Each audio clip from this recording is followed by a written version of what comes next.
Hello everybody and welcome back to another episode of A Slice of Fried Gold. I am Paddy. And I am Ben.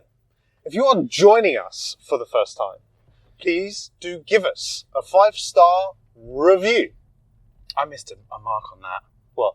Well, you were like, I am Paddy. And then I should have ripped off Spartacus and been like, no, I am Paddy. Could have. Missed the chance. I was imitating the actor that we have seen tonight. I am. Oh, that's what you were doing.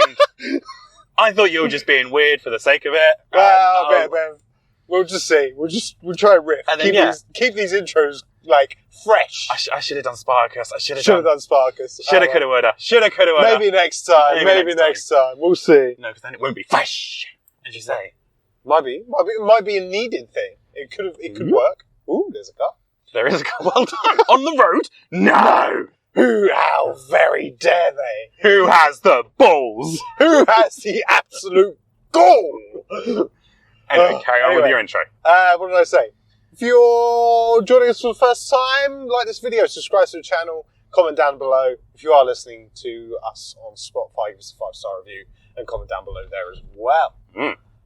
Some pleasantries. Ben, how are you? I'm tired. Oh, really? I've had a social life this weekend, and my body is not ready for it. I think I worked out, and from Friday night through to Monday morning, I think I collectively had about 10 hours sleep. Ugh. And of course, I don't drink coffee. No. Yeah, it's been killer. Yeah, that sounds it. Absolutely killer. And so it's just like, oh, do you want to do anything? And I'm like, no. You don't? I just want to sleep.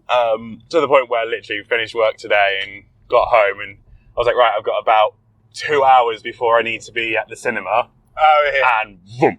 Yeah, you died. I died. I didn't even mean to die. Yeah. And then thankfully I woke up and I was like, what, where am I? What's going on? And I was like, oh shit. Yeah, I suddenly realised I didn't have time to even feed myself. Yeah. So that was fun. Yeah. Work's been... It's weird. So, because of course, we don't get political, but things are happening in the world which affect my job. Cough, cough.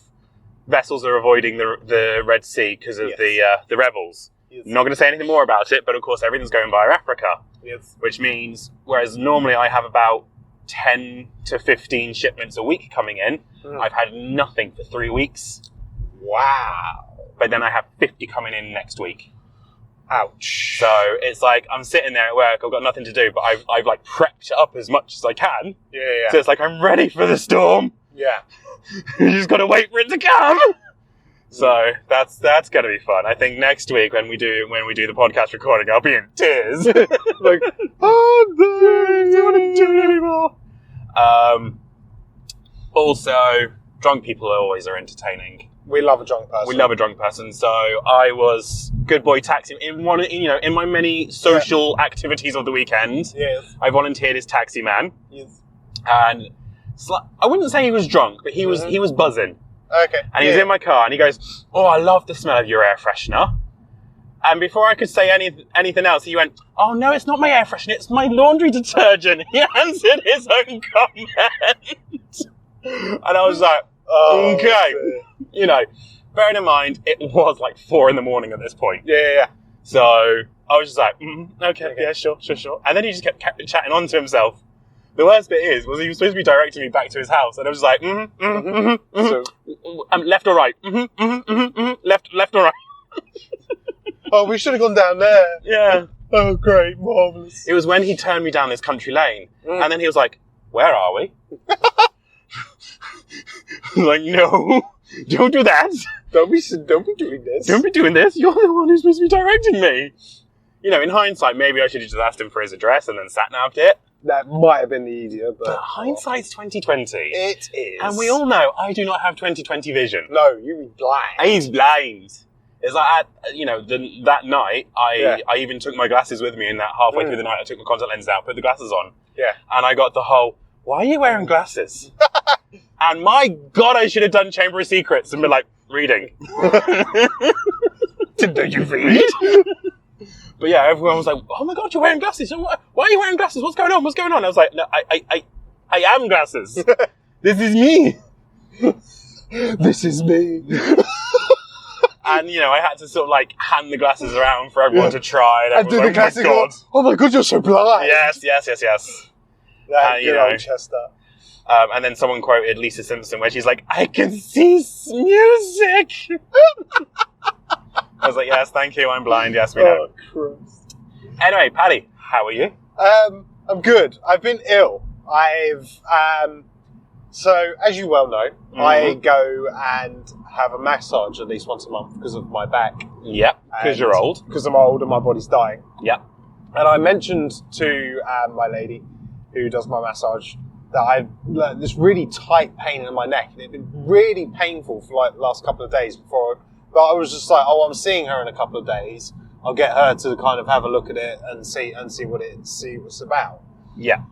And she was kind of in the middle of the thing, and she was like, okay, yeah, I can really feel it. It's like really bad. She was just like, have you had a cold or anything lately? You know, have you been feeling sick? And I was just like, no, just like the usual kind of tiredness from work. Yeah. And she goes, oh, okay, well, I'll sort it out kind of thing. She massaged it and everything was great. And it was like, you know, got off like the bed and I was just like, wow, okay, yeah, my neck feels brilliant. She was like, are you sure you haven't had like an itchy inner ear, you know, that illness, you've been sneezing or anything? I said, well, I may have sneezed a few more times than I normally would, maybe, but I don't think there's anything major. Yeah. And she goes, oh, okay, well, obviously normally you feel rough like the day after, so maybe just take it easy. I don't know what she did, but she unleashed the cold floodgates, and I woke up the next day, Oh, no. and I was ill. And the issue was like this was like my second day off. Yeah. So I then went back to work, and I was rough as nuts. Oh, no. So the heating, obviously, it's an old building, heating on full whack, fire on.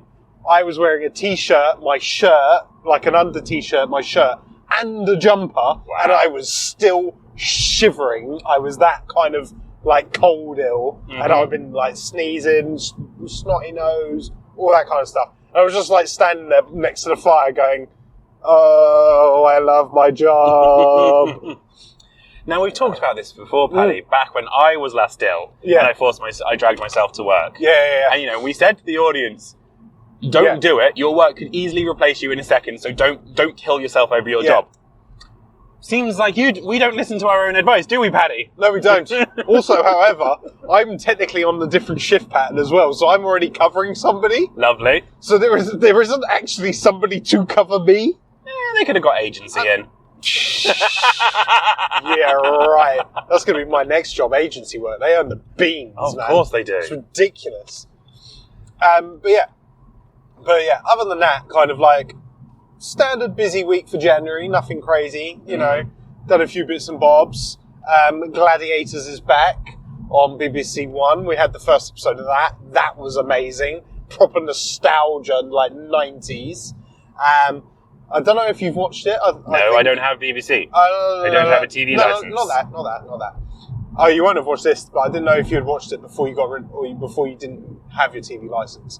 But I talked about this TV show to you before about the Traitors with Claudia Winkleman. Yes. The new season of that is back. Yep. Oh my god, what a season that is! Yes. I'm so happy this is back. I know you don't have it, and I know you don't watch it. Yeah. Oh, have you been watching it around Friends? I have watched it around. Woo! Have you been watching the Traitors? Not season 2, Oh, okay. but like the last time I was down in Southend, Oh, okay. full well knowing that you know my friends down there have a TV license, I was like, I love you, and so want to hang out with you. Can we have Traitors on? Okay, so have you watched all the first season? We binged it. Okay. I was only down there for like 3 days, and we binged it. Did you like it? Of course I did. How good is it? It's such a good show. Even as I was watching it, I was like, I wonder if they started hiring for, casting for season 2. And they'd already cast season 2, so I was like, fine then, season 3 it is. Oh, mate, I'd love to go in season 3. Okay, question.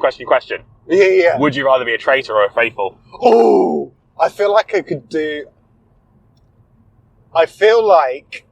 I would be a better traitor than I would be a better faithful. Okay. Because I feel like, as a faithful, my mind would be like, it's everybody. Right. And I don't think I'd be able to pin down, everybody would say, a random sentence, and I would go, oh my god, it's a fucking traitor. oh my god, it's a traitor.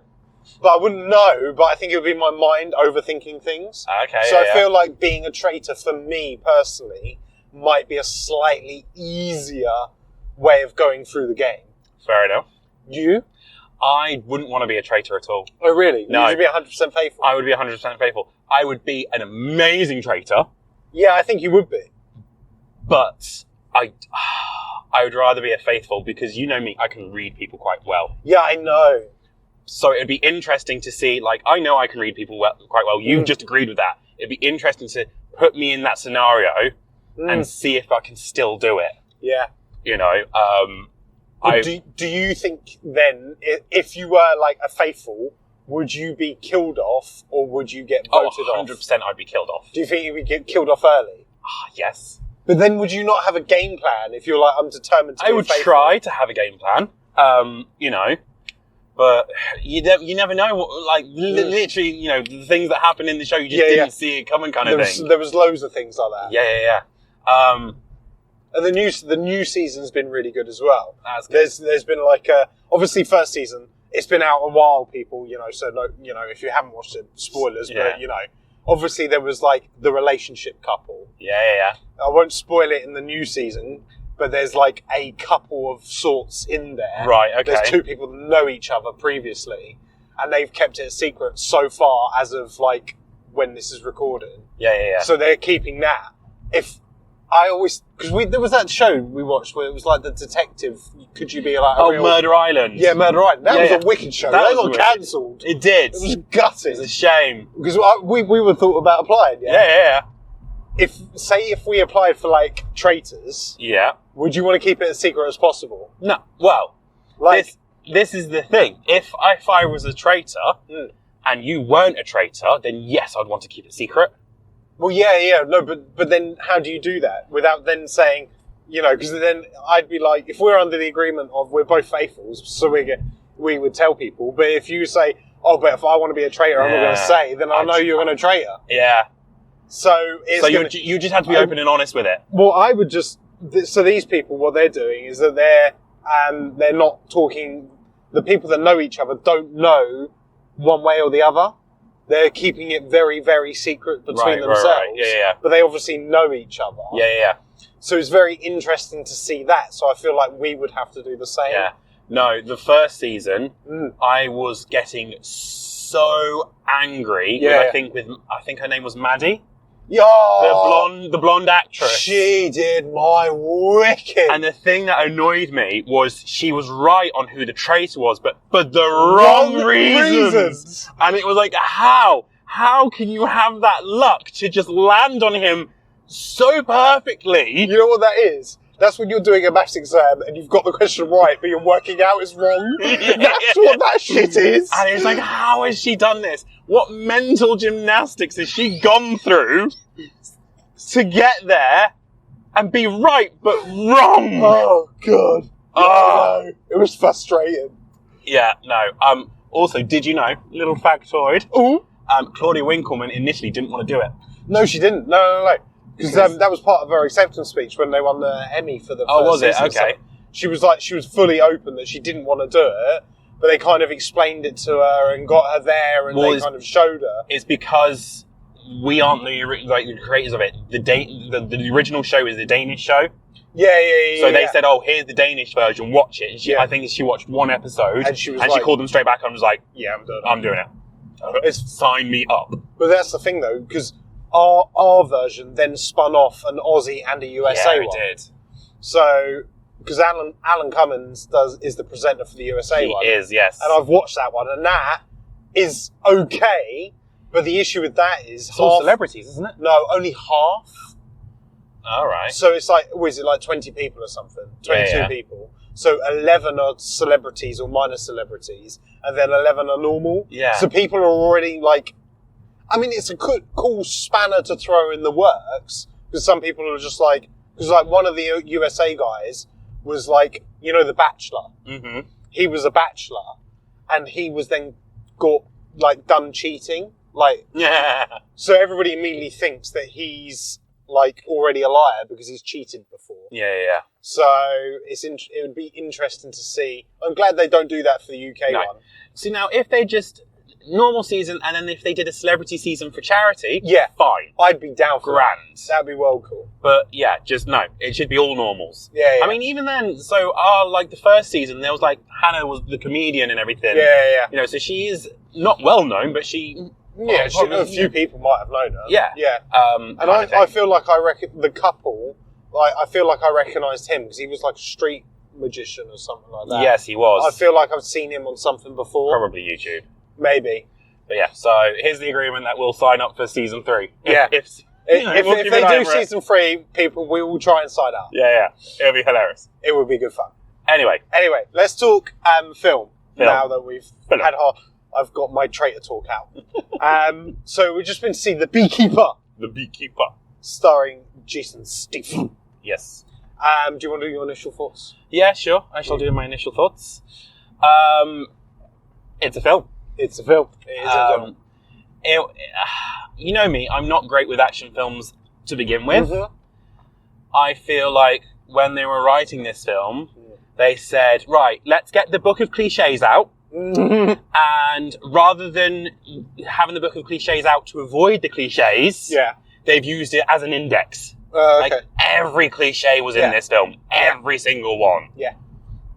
And to the point where, like, the one bit that absolutely had me howling was the plot twist, which we all saw coming from a mile off. Yeah. But the plot twist being followed by a wham in the sound effects, and it was like, oh my god, you did the wham! You know, and it was like, wow. You know, it was giving me writer's first screenplay. Yeah. You know? Yeah. Like, literally, this is someone's first hand at writing an action film, and they don't know what they're doing, so they're going to fall into all the pit traps of cliches and things been done 101 times before. Yeah, exactly.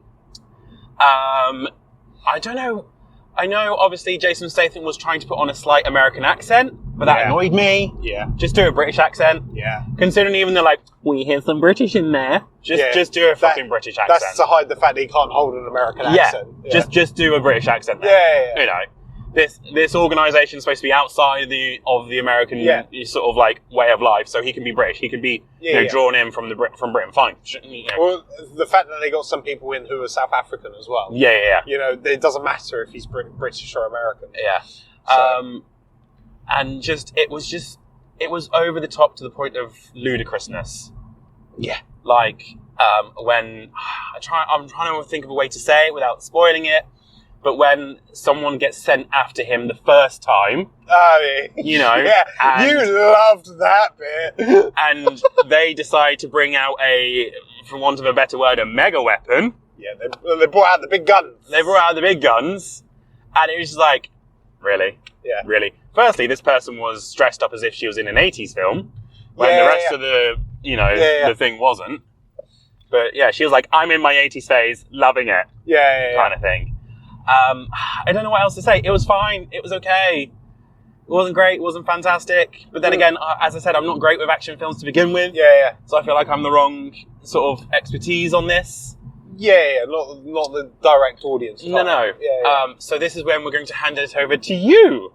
Who loved this film? Of course you did. Well, no, I didn't love it. But you know what I mean? I mean, I enjoyed this film. I think this is that kind of film where, like, you know, group of lads, couple of beers, you can stick it on, you know, and watch it and have a laugh. And to me, this gives off, like, very, like, Schwarzenegger, Stallone, Steven Seagal kind of movies, you know, back from, like, 80s and 90s, early action with, like, the cheesy lines. My dad likes those kind of movies, so I was, like, brought up on those kind of films. So I enjoy those movies. So I enjoyed this. It was very much kind of like... It was almost nostalgic for you. Yeah, it is. And it wouldn't even surprise me, like even with like some of the technologies that were in there. I mean, I know some of it was modern, but it wouldn't surprise me if maybe this movie might have been like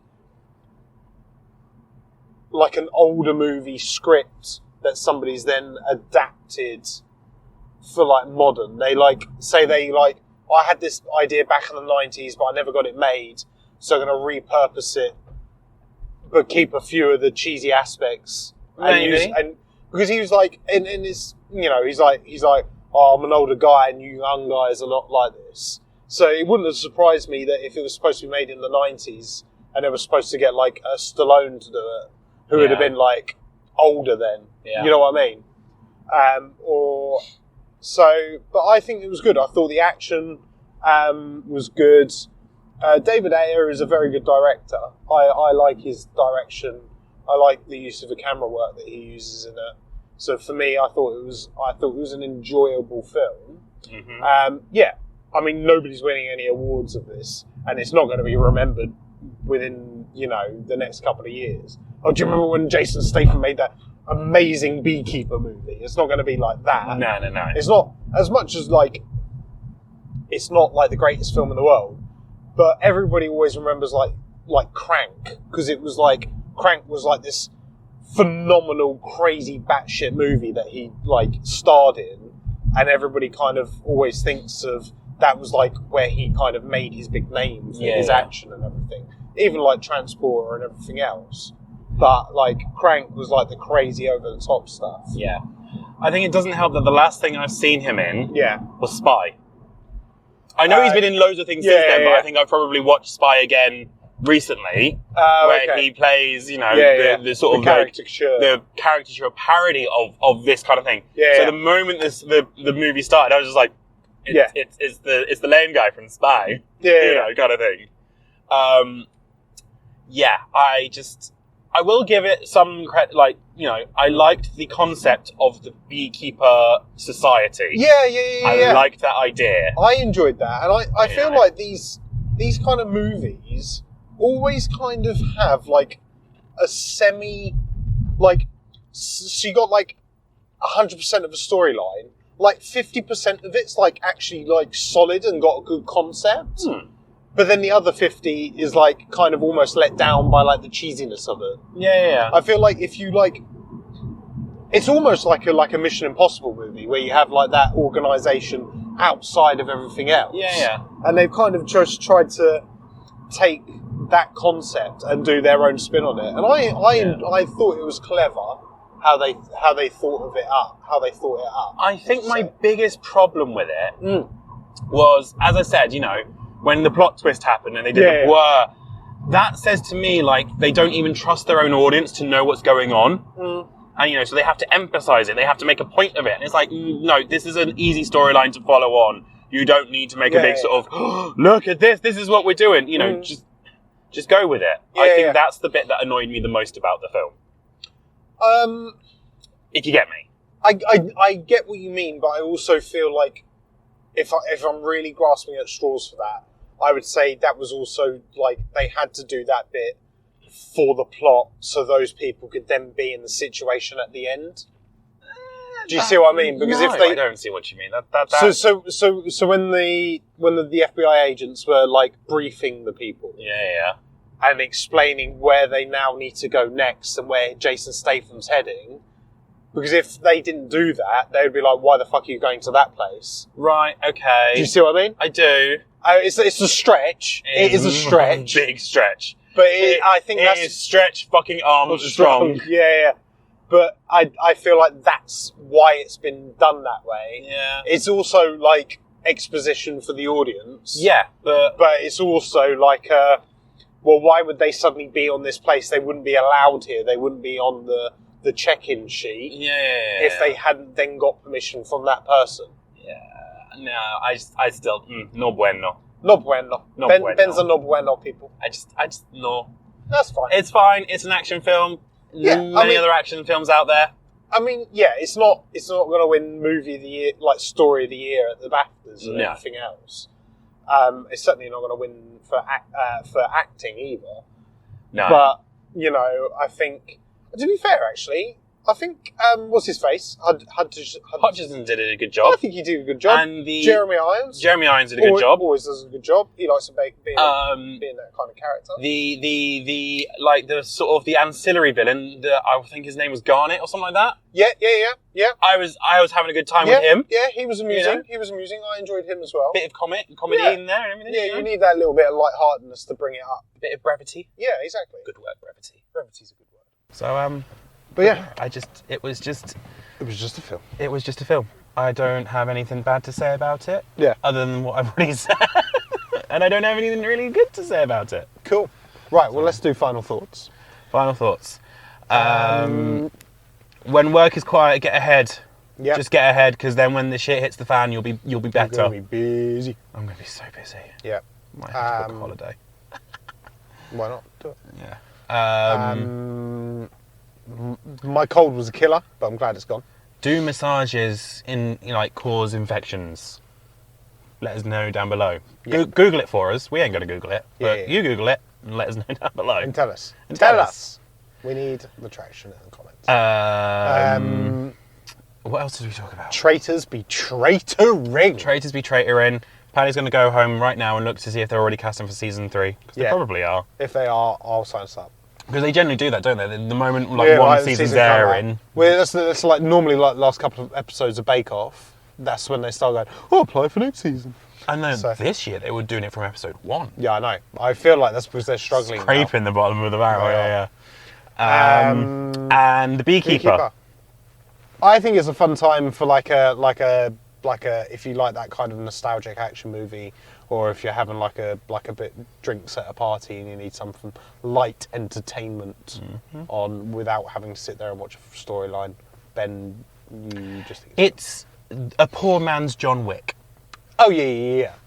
So go watch John Wick instead. Yeah. It's the same concept. A man's been wronged. Yeah. A man who's retired out of his secret organisation, he's been wronged, he's going to fuck shit up. Yeah.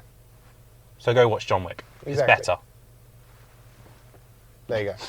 Ben has Now that I've spoken. said that, you're like, shit, I didn't think of it that way. I didn't know it was like I did think it was like a John Wick movie, but it was like not in that realm of like assassins, you know what I mean?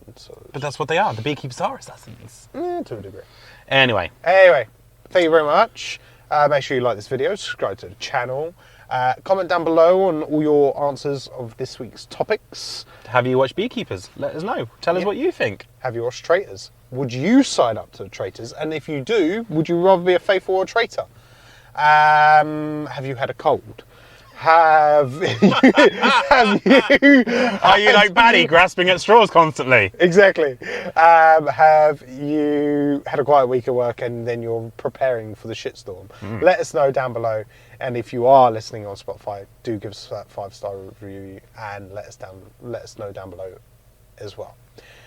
But that brings this week's episode to an end. Thank you very much for joining us. We'll see you in the next one. See you in the next one. Cheers. Bye. Bye-bye.